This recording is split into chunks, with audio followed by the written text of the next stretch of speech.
Et coucou chers art journalistes, c'est Marie de l'âme du féminin et aujourd'hui je vais te présenter mon cahier d'expérience de la Creative Alchemy 2024. Alors qu'est-ce que c'est exactement? Eh bien si tu me suis depuis un moment, tu sais que chaque année au mois de janvier, j'organise la Creative Alchemy qui est un événement annuel qui regroupe en fait cette année en 2024, on était 21 intervenants pour 22 ateliers créatifs. Et qui sont d'ailleurs toujours disponibles, il n'y a pas de souci, tu peux les retrouver sur le site de la creativealchemy.fr.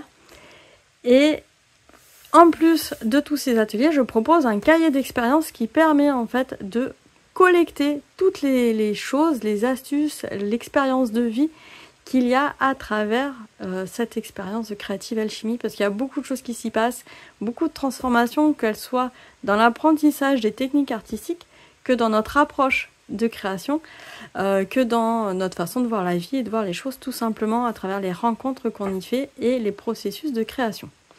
Donc je mets moi en fait un support à disposition qui s'appelle le cahier d'expérience pour pouvoir collecter tout ça. Et là c'est la première fois, la première année que je partage mon cahier d'expérience à la fin du festival. Donc le festival s'est fini le 2 février dernier. Voilà, ici on a les premières pages qui permettent d'expliquer un petit peu comment ça fonctionne, comment fonctionne le carnet, le cahier d'expérience et aussi comment fonctionne la Creative Alchemy. Donc là j'ai imprimé sur des feuilles d'imprimante tout simplement, hein, recto verso, et j'ai relié avec ici des anneaux reliés et j'ai utilisé une perforatrice un peu spéciale. Mais ça on peut relier comme on veut, on peut aussi mettre ça dans un classeur, il n'y a pas de problème. Ici, ben voilà, j'ai comment préparer mon matériel. Donc bon, vu que c'est moi qui l'ai préparé, j'ai pas rechecké, mais ça permet de savoir le matériel dont on a à disposition. C'est disponible aussi sur la page de vente de la Creative Alchemy pour préparer, en fait, pour savoir ce dont on a vraiment besoin. Et écrit en gras tout ce qu'on a réellement besoin en minimum. Donc il n'y a pas énormément de choses. Voilà, il y a la trousse d'écolier, quelques supports, art journal, feuilles d'imprimante. De quoi faire de la couleur, mais vraiment on part sur des choses simples. Après il y a toujours des choses en plus, mais des choses simples. Et des vieux matériaux. Carte de fidélité, voilà, là c'était important pour certains ateliers. Et vu qu'il y avait de la gel press, on n'est pas obligé de l'avoir au départ, mais voilà, si on veut l'investir, en tout cas c'est écrit. Ici il y a mes intentions de départ. Alors moi je les ai écrites dans un autre support, donc je ne les ai pas recopiées ici. Mais c'est vraiment, voilà, prendre le temps de se poser avant de commencer sa Creative Alchemy, prendre le temps de se poser pour ce qu'on veut faire et préparer aussi le temps dont on va disposer, parce que ça fait partie des choses où beaucoup de gens me demandent. On n'a pas toujours le temps de finir, de faire le tour de toute l'expérience. Ben là, c'est justement de poser ses intentions et de réfléchir au temps qu'on veut, y consacrer aux outils qu'on a et ce qu'on s'autorise à faire ou non. Ici, j'ai tout mon programme. Alors, c'est mon programme perso sur la gestion des ateliers, des lives, etc. Mais il y a aussi, hop, sur ce côté-là, le programme, j'allais dire, plus officiel, avec les dates, les heures. Donc ça permet de cocher son avancement. Moi, j'ai même pas fini de cocher, en fait. Voilà. Je voulais montrer ce carnet aussi, comme il a vécu pendant l'événement. Et moi, je me suis amusée à créer au fur et à mesure. Donc là, par exemple, j'ai pris des notes, mais là, c'est des notes très pro sur le coup. Mais j'aurais pu prendre... Et l'intention ici, c'est que les gens puissent prendre des notes sur les techniques, ce qu'il va retenir de l'atelier, ce qu'il a envie d'aller voir. Et là, après, les bonus aussi qui permettent d'aller forcément plus loin. Donc moi, je me suis noté que voilà, il y a une mauvaise qualité vidéo. C'est vraiment un point que j'ai envie d'améliorer pour les prochaines années. Voilà, je me suis noté ça pour une prochaine fois. Et en face, j'ai mis les créations que j'avais faites au cours des ateliers. Les créations que je fais les 3/4 du temps au fur et à mesure, en même temps que vous pendant les ateliers. Donc des fois, elles ne sont pas toujours finies ou bien abouties. Mais au moins, je les fais, quoi. Il y a aussi ça, en fait, des fois, de trouver le bon équilibre entre prendre le temps pour le faire super méga bien, ou s'autoriser à, bah tant pis, c'est fait un peu vite, parfois un peu bâclé, mais au moins j'étais dans le processus à l'instant T, et si je veux y revenir, je pourrais y revenir et approfondir, mais je l'ai déjà fait en fait. Là j'avais la dictée de page avec le jeu de l'âme ici, et là j'ai pris par contre des feuilles un peu plus épaisses, où je me suis autorisée, voilà, à écrire derrière. Et donc pour chaque expérience, c'est ce que j'ai fait. Donc là ici on arrive sur Morgane. Alors Morgane c'est un peu particulier parce que voilà, Morgane elle nous a fait des mini supports, elle nous a fait faire des mini supports. Donc je les ai ici. Je les ai pas collés à l'intérieur parce que bah, forcément c'est des mini supports qui sont à mettre à côté. Donc ça c'est les mini supports de Morgane. Là c'est un autre mini support mais on va y arriver. Donc là c'est Morgane. Et là voilà Claire. Donc ici pareil, j'ai pu écrire et puis là vu que c'était, j'avais pas moi le carnet forcément, bah, je me suis autorisée aussi à faire voilà les carnets avec le jeu de masques à l'intérieur. Ça me permet de regrouper mes créations et ça me permet également, donc là il y avait l'écriture aussi, et ça me permet de regrouper dans ce format là les bonus qui sont pour chaque atelier. Quand il y a des bonus PDF, et bien je les insère à l'intérieur. Donc là j'ai inséré par exemple le bonus de Claire à l'intérieur, comme ça je sais que je peux le retrouver. Là il y a le bonus de l'oralise sur les rêves, voilà, donc que je peux retrouver facilement puisque j'ai inséré tout ça dans mon cahier d'expérience. C'est là où c'est intéressant d'avoir une structure mobile comme un classeur, des choses comme ça. Et là j'ai voilà ma création avec l'oralise. Alors c'est vrai que j'aurais pas dû faire du recto verso, ça aurait été plus simple de faire juste des pages recto. Ma création d'Azoline, et donc comme ça je peux tout retrouver. Et l'avantage c'est que bah, quand on a pris des notes ici, on retrouve aussi les notes de sa création. Là, j'ai le bonus ici qui va avec l'autre atelier de Margot ici. Donc, je passe vite parce que l'idée, c'est pas non plus de vous spoiler tous les ateliers, mais de vous montrer que, voilà, ici, on a le cadeau de... Ah bah, je vais passer vite. Non, c'était de ce côté-là. Il y avait Margot et là, voilà, il y avait Armande.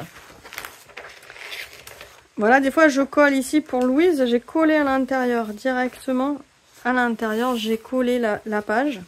Donc je m'autorise aussi à... Enfin c'est un carnet plus que vivant en fait. Voilà, ici bah, Sabrina, hop, on arrive sur le Junk Journal. Je vous en dis pas plus, si vous avez envie de le suivre. L'idée c'est de créer un carnet avec ses chutes de papier. Et en plus elle donne plein de petites astuces et conseils dans... non, là c'est Bullet Journal. Mais elle donne des astuces en plus. Donc je vous invite à voir l'atelier. Ici on est sur un bullet journal mais pas tout à fait comme les autres. Donc là je l'ai fait vite fait par contre parce que c'était on a beaucoup enfin le processus faisait qu'on devait un petit peu se poser aussi.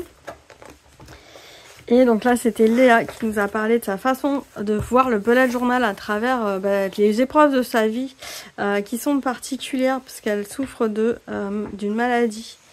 Donc ça lui permet justement, le support de la journal lui permet d'aller de l'avant. On a Céline qui nous a fait tout un petit processus de reconstruction à travers une création qui nous plaisait pas trop.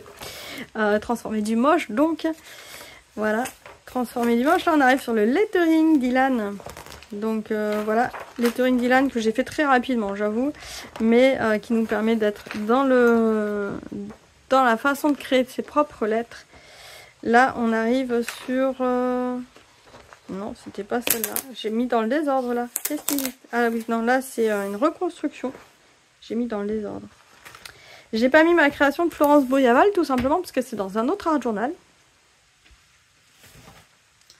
C'est un autre art journal parce que c'est un carnet que Florence créait. Elle fait de la reliure. Et donc, ma création de l'atelier de Florence Boyaval, je l'ai fait dans son propre carnet. Donc il est là, elle est là, voilà. Donc si vous voulez apprendre à créer comme ça dans votre art journal avec ce style là, suivez l'atelier de Florence.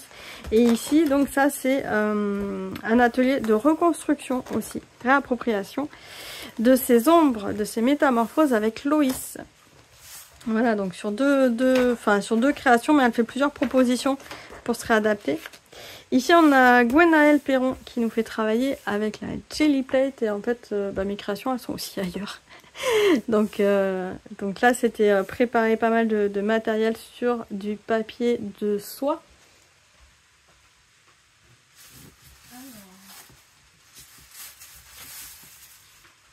Voilà, hop. Donc voilà, un peu comme ici, du papier de soie.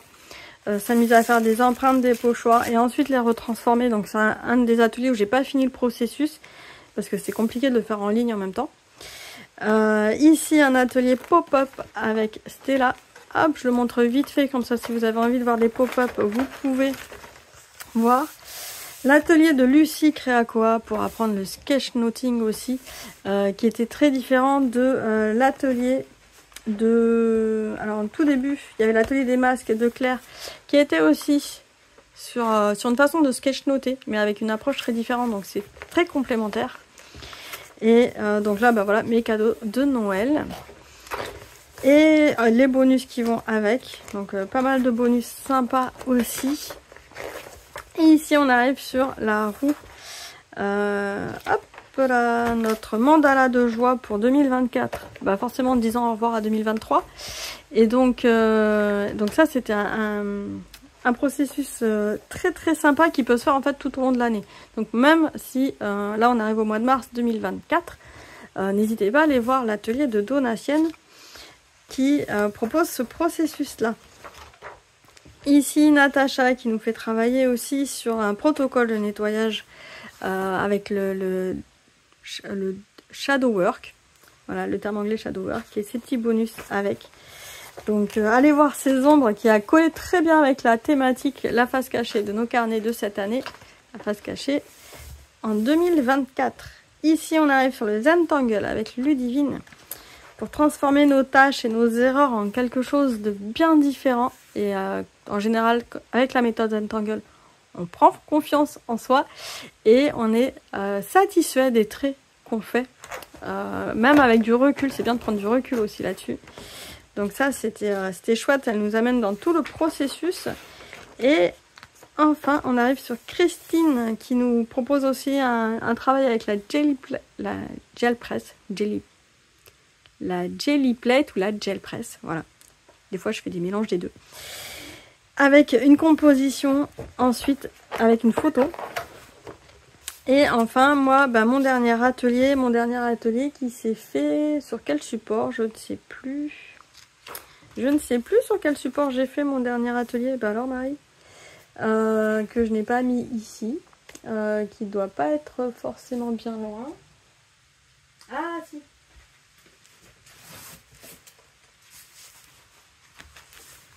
Alors, est-ce qu'il est là? Bon, je le retrouverai, mais je crois que je l'avais déjà partagé sur un processus de création. Alors bon, dans l'idée de la page, on était un peu sur ce style-là, un petit peu différent. Ah, mais si, ça y est, je sais où il est. Hop là. Il était dans mon nouveau carnet. Donc voilà, ça c'est l'atelier que j'avais proposé en fin. Ou soit on peut le faire tout en blanc, soit on peut le faire tout en noir. Mais sur le fait de pouvoir faire des liaisons comme ça, colorées, qui brillent. Et travailler avec tout ce qui nous reste en fait au fond de notre placard. Soit à la fin de la Creative Alchemy, soit à la fin de nos processus créatifs habituels. Et ensuite j'ai proposé quelques, alors pareil là je les montre un petit peu rapidement, des bonus qui permettent d'aller un petit peu plus loin dans ça. Là c'est un tracker de progression, mais de faire des choses un peu plus fun sur son processus de création, des petits exercices comme ici la roue chromatique, des couleurs et de s'amuser avec ça. Donc ça c'est des vidéos bonus, s'amuser avec les nuances aussi, et donc je vous accompagne en vidéo à travers tout ça. Et à la fin, bah forcément, si on a fait un état des lieux au départ, on en fait un aussi à la fin de la Creative Alchemy grâce au cahier d'expérience, avec noter ses réussites. Parce que oui, des fois on ne se sent pas capable de faire par exemple des motifs de Zentangle, des fois on ne se sent pas capable de faire ses propres mélanges de couleurs ou de suivre un atelier. Et donc marquer ces réussites-là, c'est important de marquer ses victoires en fait. C'est pas avoir la grosse tête, c'est pas avoir les chevilles qui enflent. Il faut s'enlever ça parce que c'est très français hein, ce côté oui mais il va se la péter parce que machin. Non, là l'idée c'est de dire oui maintenant je suis capable, j'ai réussi à faire ça et ça donne en fait un tremplin pour si un jour on veut aller un petit peu plus loin, se dire je suis capable parce que j'ai déjà réussi ça. Et de savoir qu'on en est capable, qu'on l'a déjà fait, on peut le refaire. Il y a aussi ce côté, je suis capable de le reproduire. Donc marquer ses réussites, c'est important. Et ça, c'est très très bon pour la confiance en soi. Que ce soit dans son aspect créatif, que dans le reste de sa vie. Voilà. C'est la première fois qu'on réussit un gâteau, on est super fier de soi. Et bien après, on se dit, on a réussi une fois. L'épreuve d'après, c'est en fait de répéter et de pouvoir ancrer tout ça dans son quotidien. Et puis après, peut-être, le gâteau, on va prendre de la liberté sur la recette. Et donc, petit à petit, dire, bah, ça y est, j'ai fait ma propre recette. C'est pareil dans nos carnets créatifs. Et donc, forcément, bah, quel créative alchimiste je suis devenue. Donc, faire cet état des lieux, une fois qu'on a marqué ses réussites, et qu'est-ce qu'on projette pour la suite, forcément. Et ensuite, eh bien, voilà, un petit rappel, effectivement, de mes coordonnées, des coordonnées de la personne qui m'a aidé, Maude, qui travaille aussi dans l'ombre de cette créative alchimie, et qui permet tout ça, qui permet aussi la création de ce cahier d'expérience, qui est là vraiment en support de suivi, de collecte d'informations. Et alors on n'est pas obligé de créer comme moi à l'intérieur et de mettre les choses en parallèle. On peut très bien avoir un cahier spécifique ou voire même, voilà, moi j'ai plusieurs supports autour, il n'y a pas de souci. C'est pas un problème, c'est complémentaire. Et comme ça, eh bien, s'amuser, faire vivre cette aventure et prendre le temps parce que c'est disponible toute l'année, voire plus encore. Donc d'avoir ce tracking-là, on va dire, ce petit rappel sur le bord de la table dans le cahier d'expérience. Même si pendant 3 mois, on ne crée rien, on peut y revenir avec douceur à l'intérieur, sans se culpabiliser. Et voir en fait son cheminement. Même si ça prend parfois des années, il n'y a pas de souci. Je sais qu'il y a des personnes qui n'ont pas encore fini la Creative Alchimie 2023. Il y avait un carnet de suivi comme ça aussi que j'avais appelé le guide ultime. Eh bien, il sert à ça, à faire le suivi au fil des semaines, au fil des mois, pour voir sa propre évolution sans stress. Dis-moi si ça te parle, ce genre de cahier de suivi de progression artistique, si tu trouves ça soutenant ou pas, parce que ça peut aussi être proposé dans d'autres cadres que la Creative Alchimie. Peut-être que ça donne envie d'ailleurs de participer à la Creative Alchimie, parce que bah, tu vois un peu les créations aussi à travers tout ça. N'hésite pas à me dire voilà, ce que tu en penses en commentaire, et puis si tu veux plus d'informations sur la Creative Alchimie, je me ferai une joie de répondre à toutes tes questions. Et on se retrouve bientôt pour une prochaine vidéo. Bonne journée, ciao ciao!